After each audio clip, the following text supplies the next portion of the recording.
Have you ever been in a meeting where someone confidently said something, but you knew they were using the wrong project management term? Maybe they called a project schedule a project plan. Maybe they said a risk when they really meant an issue. Or maybe they told their team there were no positive risks because, well, how can a risk be positive anyway? Here's the truth. Using the wrong terminology doesn't just create confusion, it can affect communication, decision making, and even your credibility as a project manager. The interesting part is this, though, family. Some of these mistakes aren't made because people don't know no better.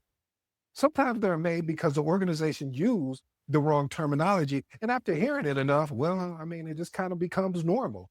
I know because I had to unlearn several of these myself. So I'm not trying to point a finger at you. I'm just trying to tell you we need to correct ourselves. So today, I'm going to walk through the project management terms I hear confused most often, explain what they actually mean, give you a real world example, and even share a few lessons I kind of learned along the way. Some of them of these lessons have been pretty hard, but hey, won't you get some value out of it anyway? Let's jump right into it. Number one, project plan versus project schedule. What people say, people mostly say they're basically the same thing. They're not. What it actually means, see, a project plan is a complete strategy for managing the entire project. Includes your scope, schedule, budget, risk management, communication, quality, resource, stakeholder engagement, and this new one that they have now for PMBOK 8, governments.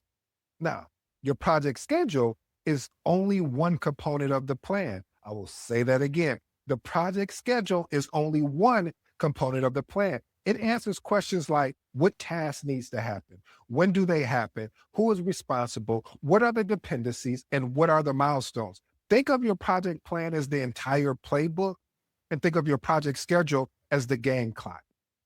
All right, let me give you a real world example. Imagine you're building a new hospital. The project plan explains how you will manage the entire project. The project schedule tells you when every activity must occur.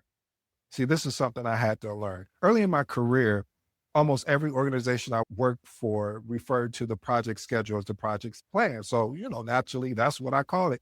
And then one day I'm preparing for an interview. The hiring manager asked me a question and said, what's the difference between a project plan and a project schedule? Now, thankfully, while studying for the interview, I had just learned that they were not the same. That's when I realized something. Sometimes organizations create their own language that doesn't necessarily make it correct. That interview reminded me to keep learning because even experienced project managers can accidentally adapt bad habits. Number two, risk versus issue. What people say, we have a risk. Sometimes they actually have an issue.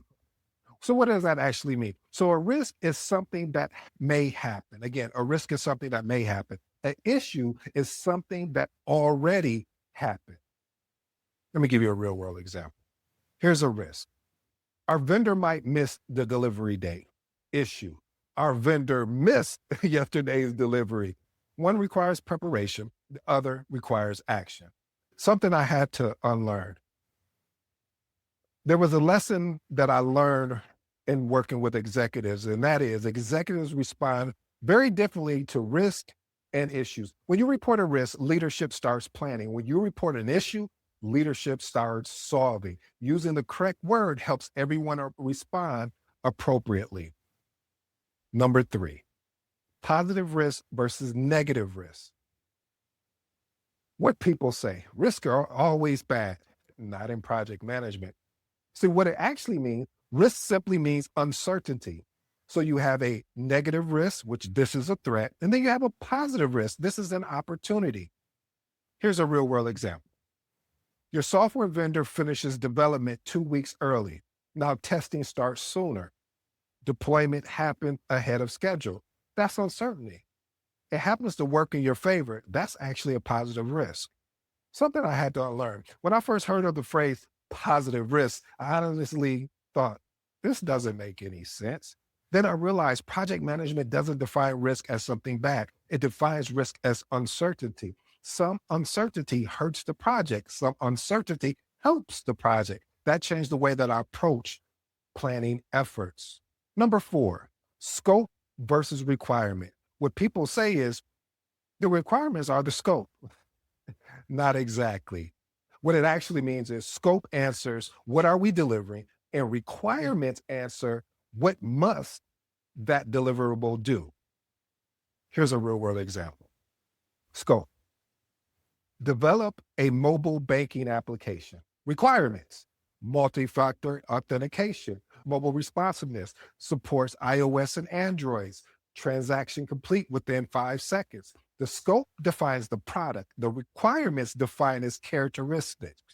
Something I had to unlearn. One lesson I learned over time is that when teams blur the line between scope and requirements, scope creep becomes much easier. Every request starts sounding like a requirement, even when it is not part of the agreed upon scope. Number five, milestone versus deliverable. What people say is, we finished a milestone. Okay, are you sure? That doesn't sound exactly right. What it exactly means, see, a milestone is a point in time. A deliverable is something tangible that gets produced. Here's a real world example: a milestone, design approved.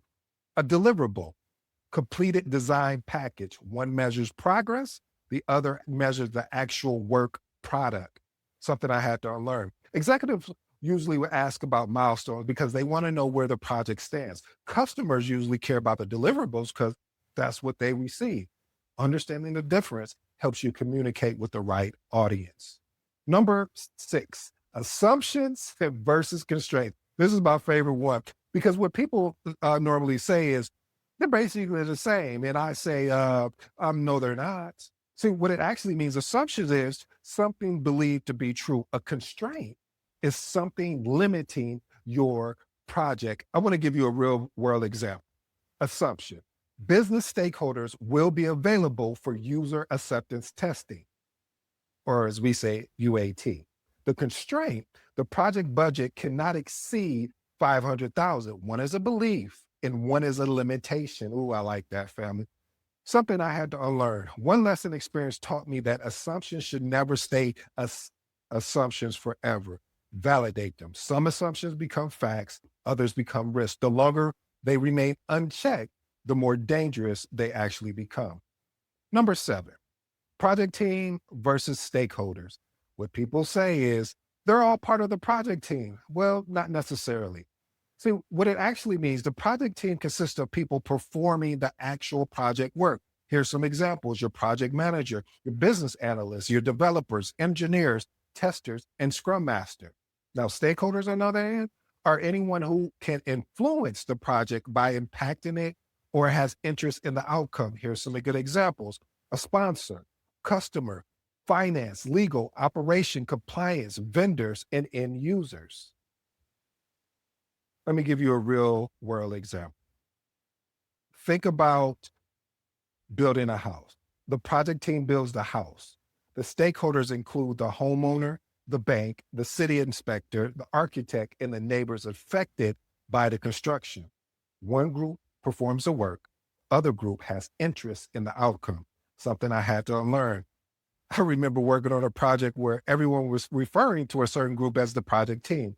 One of my mentors pulled me aside and said, ED, those aren't your project team. Those are your stakeholders. See, the funny thing is, I actually knew the difference. But after hearing everyone around me use the wrong terminology, hey, I might as well get in where I fit in. So I started doing the same thing. That conversation reminded me that just because everyone else is saying something doesn't make it correct. Sometimes your best mentors are people willing to correct you before a client, executive, or even an interviewer has to. Number eight, results versus outcome. What people say is, we got results, but sometimes what they really mean is, we've completed the work. See, what it actually means is, results tell us what happens. Outcome tell us what changed because it happened. Results measure completion. Outcome measure values. Here's a real world example. Results: we delivered the new dashboard on time. Outcome: leadership now makes faster, more informed decisions because they have accurate data in one place. Another example: result: we completed the project management training. Outcome: Project teams adapted standardized processes and project success rates improved. Something I had to unlearn. One of my agile mentors completely changed the way I've even thought about this. So this is why I'm steadily always trying to remember this, because I remember talking about the results we achieved, and she stopped me and said, "ED, we need to get you focused more on the outcomes, not just the results." I remember asking, "Aren't they the same thing?" She, of course, smiled and said, "No, that lesson has stayed with me ever since. Results can make you feel productive. Outcomes prove that the work created value. As project managers, we can't stop asking, did we deliver? We also have to ask, what changed because we delivered?" That's where the real value of project management lives.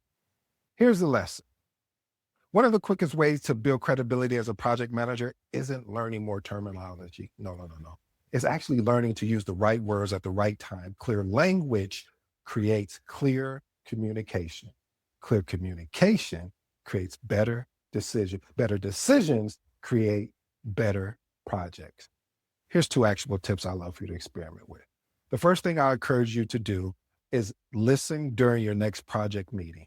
Pay attention to how people use terms. Ask yourself if they're being used correctly. Number 2, start building your own project management vocabulary journal. Every time you learn a new concept, don't just write the definition. Write a real example from your own projects. That's how your knowledge becomes experience. Here's my final reflection, family. Early in my career, I thought sounding like a project manager meant using project management terminology. Experience taught me something much more valuable. The best project managers aren't the ones with the biggest vocabulary. They're the ones who make complex ideas easy for everyone to understand. That's the kind of communicator you should strive to become. Here's my closing thoughts.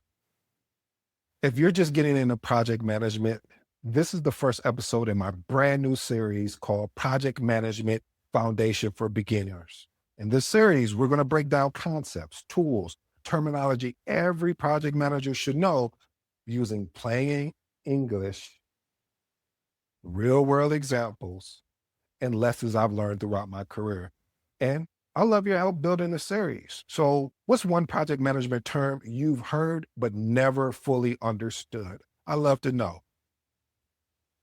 Until next time, keep learning, keep growing, keep leading, and remember, because sets and reps beat talent when talent doesn't do the reps. If you're new to the episode, I go by the name ED. For all you smart and intelligent folks out there, hey, listen, that just simply means Ed.